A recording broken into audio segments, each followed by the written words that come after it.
Hi കൂട്ടുകാരെ, പുതിയൊരു വീഡിയോയിലേക്ക് എല്ലാവർക്കും സ്വാഗതം. അങ്ങനെ നിധിയുടെ വായിൽ നിന്ന് തന്നെ എല്ലാ സത്യങ്ങളും ഗൗതം അറിയാണ്. തൻ്റെ പെറ്റമ്മയാണ് ഈ പറയുന്ന നിർമ്മല എന്ന്. അത് കേൾക്കുന്ന ഗൗതം താങ്ങാനാവാതെ അവിടെ നിന്നും ഇറങ്ങിപ്പോവുകയാണ് കേട്ടോ.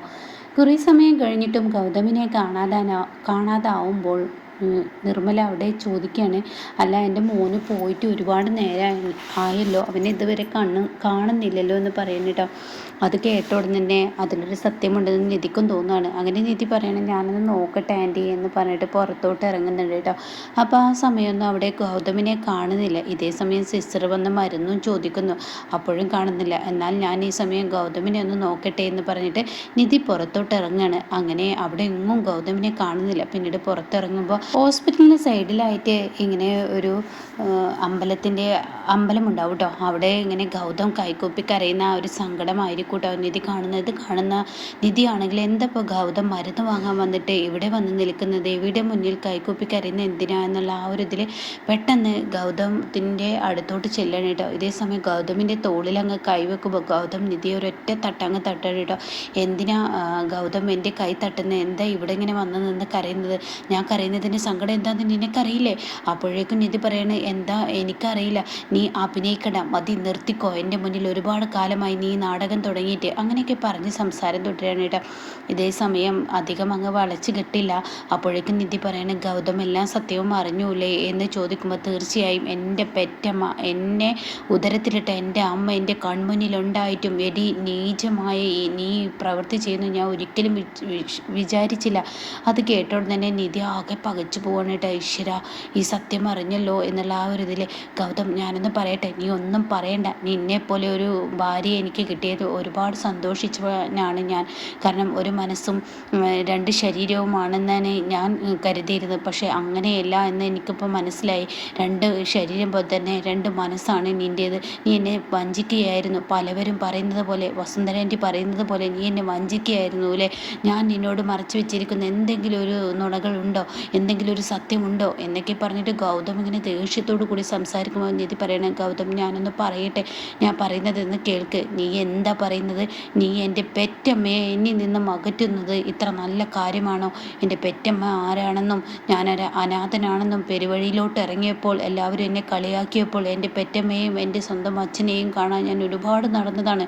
ആ സമയം എൻ്റെ കൺമുന്നിൽ തന്നെ എൻ്റെ പെറ്റമ്മയുണ്ടായിട്ടും നീ എനിക്കൊന്ന് ചൂണ്ടിക്കാണിച്ചോ?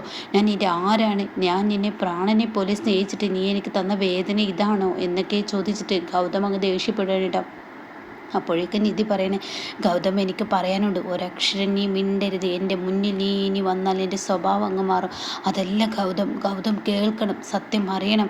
ഈ ജീവിതത്തിൽ ഏറ്റവും കൂടുതൽ ഉറക്കെ വിളിച്ചു പറയാൻ ആഗ്രഹിച്ച ഒരു കാര്യം ഞാൻ ഇതാണ്, ഗൗതമിൻ്റെ അമ്മ ഇതാ എന്ന് എനിക്ക് പറയണം. മതി, നിർത്തിയിട്, നിൻ്റെ അഭിനയം നിർത്ത്. ഒരുപാട് കാലമായി ഞാൻ ഇത് കേൾക്കുന്നു. നിർത്തുന്നുണ്ടോ നിൻ്റെ ഈ അഭിനയം?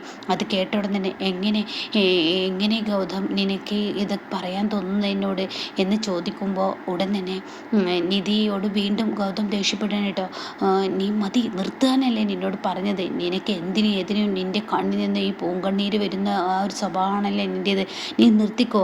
എൻ്റെ അമ്മ ഈ അവസ്ഥയിൽ കിടക്കുമ്പോൾ, മരണം മുന്നിൽ കണ്ട് അവരവരുടെ മകനെ ചോദിക്കുമ്പോൾ അവരുടെ മുന്നിൽ ഞാനാണ് മകനെന്ന് പറയാൻ എനിക്ക് എന്നോട് പറയാൻ കഴിഞ്ഞില്ലേ? അവരെ അറിഞ്ഞിട്ടുണ്ട്, എൻ്റെ അമ്മ ഞാനാണ് മകനാണെന്ന് അറിഞ്ഞിട്ടും നീ എന്തിനു വിലങ്ങായി നിന്നു എന്ന് ചോദിക്കുമ്പോൾ, ഗൗതം ഇനിയെങ്കിലും എൻ്റെ ഒരു നിസ്സഹായാവസ്ഥ നീ മനസ്സിലാക്കണം.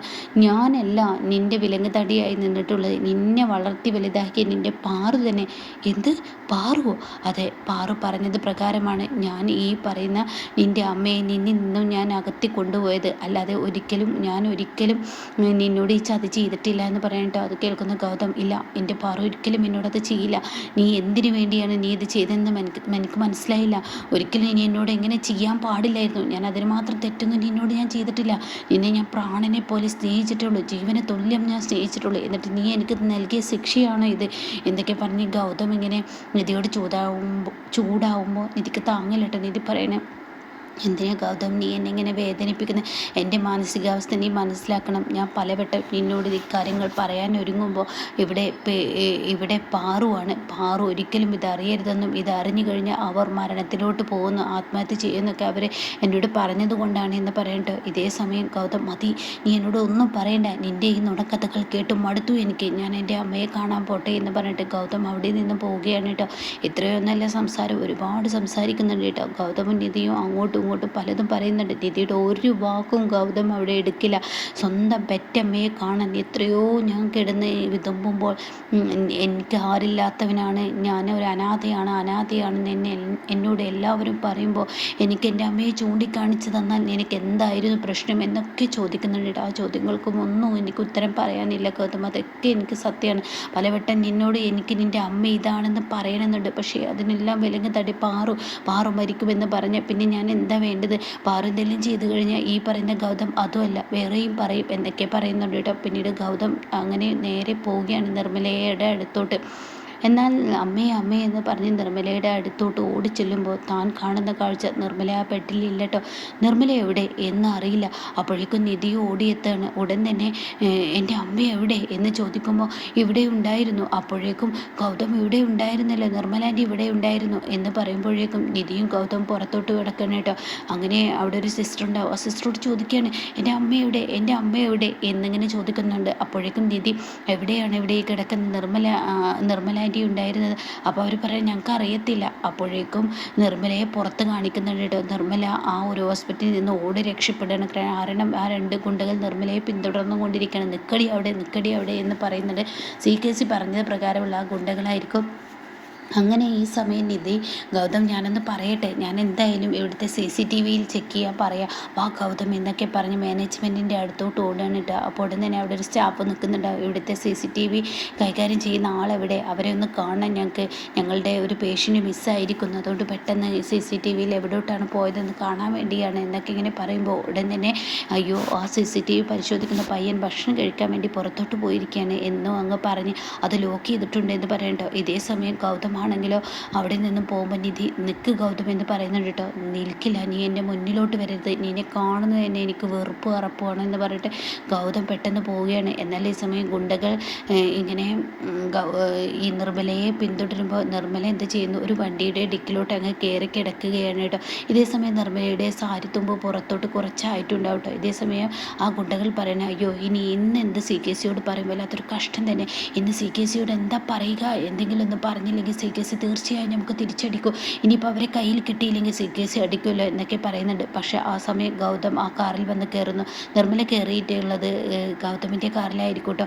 ഇതേ സമയം ഗൗതം വണ്ടിയെടുത്ത് പോവാണ്. എൻ്റെ പെറ്റമ്മ എൻ്റെ അരികത്തെത്തിയപ്പോൾ അവരെ എനിക്കൊരു നോക്ക് കാണാൻ പറ്റിയില്ലല്ലോ ഈശ്വര, അവരോട് ഞാനാണ് നിങ്ങളുടെ മകൻ, എന്നെ ഞാൻ അറിഞ്ഞിരിക്കുന്നു, എൻ്റെ അമ്മ നിങ്ങളാണെന്ന് പറഞ്ഞ് അവരെ ഒന്ന് വാരിപ്പുണരാൻ എനിക്ക് പറ്റിയില്ലല്ലോ ഈശ്വര, ഇതെന്തൊരു ദുർവിധിയാണെന്ന് പറഞ്ഞിട്ട് ഇങ്ങനെ ഗൗതം കരഞ്ഞും കൊണ്ട് ഡ്രൈവ് ചെയ്യാൻ കേട്ടോ. എന്നാൽ തൻ്റെ പിറകിൽ തൻ്റെ വണ്ടിയുടെ ഡിക്കിൽ തന്നെ നിർമ്മലയുണ്ടെന്നുള്ള സത്യം ഗൗതമിന് അറിയില്ല. പക്ഷേ എന്നാൽ ഈ സമയം നിധിയാണെങ്കിലോ പെട്ടെന്ന് ഈ CCTVയിൽ നിന്നും ആ ഒരു ദൃശ്യങ്ങൾ എടുക്കുകയാണ്. അപ്പോൾ നിർമ്മല കാണാം ആ ഒരു റൂമിൽ നിന്ന് പെട്ടെന്ന് ഇറങ്ങുന്ന അവരുടെ പിറകെ 2 ഗുണ്ടകൾ പോകുന്നു. ഇങ്ങനെയൊക്കെ ഒരു CCTV ദൃശ്യം കാണുമ്പോൾ നിധിക്കാണെങ്കിൽ ഭ്രാന്ത് പിടിച്ചതുപോലെ ആവാണ് കേട്ടോ. അപ്പോൾ ഇങ്ങനെയൊക്കെയുള്ള ഒരു എപ്പിസോഡാണ് ഇനിയിപ്പോൾ ഇന്ന് വരാനിരിക്കുന്നത്.